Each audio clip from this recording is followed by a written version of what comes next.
Morning dear. இன்னைக்கு வந்து நம்ம இலக்கணத்துல 5 பால் பார்க்க போறோம். ஓகேவா? 5 பால்னா என்ன? 5 பால் தெரியுமா? அது முன்னாடி படிச்சிருக்கீங்களா? என்ன பால்?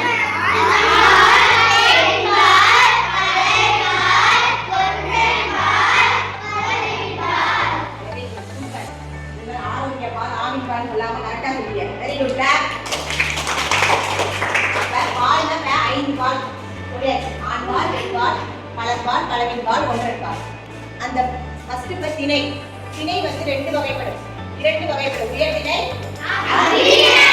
அந்த உயர்திணையில தான் ஆண் பால், பெண் பால், மலர்பால் வரும். அதாவது ஆண் உயர்திணைனா மனிதர்கள், நம்ம மக்கள். மனிதர்கள் யாரு? நம்ம தான். மனிதர்கள் மட்டும்தான் உயர்திணையில வருவாங்க. அக்ரிதிணைனா பறவைகள், விலங்குகள், வீடில்லாத பொருட்கள், செடிகள், இதுதான் அக்ரிதிணையில வரும். அந்த அக்ரிதிணை வந்து ஒன்றன் பால்லையும் கலவின் பால்லையும் வரும். உயர்திணைனா மனிதர்கள் மட்டும்தான். இப்போ நம்ம எக்ஸாம்பிள் பார்ப்போம். இப்போ இது வந்து பாயா கேர்ளா? ஸோ என்ன பால்? Very good. உஷா. இப்போ என்ன பாயா கேர்ளா? என்னது?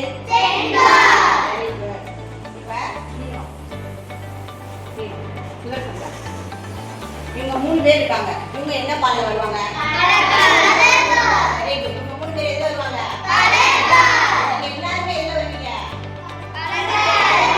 எல்லாரும் மாணவர்களா? எல்லாரும் நீங்க எல்லாரும் ஆல் ஸ்டூடண்ட்ஸோ கலர் பால் தான் வருவாங்க. ஓகே?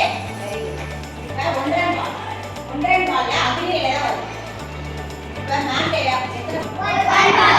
ஒரே ஒரு பந்து தான் மேண்டே. இது வந்து எதுல வருமா? இந்த பால்ல வரும்.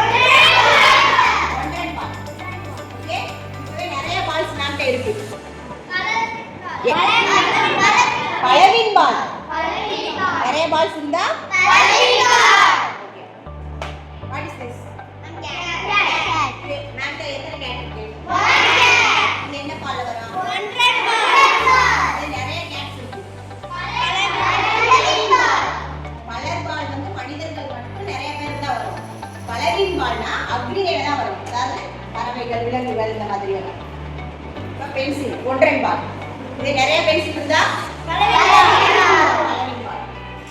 Dear standard. இது என்ன பால்? Very good. கிளாப்.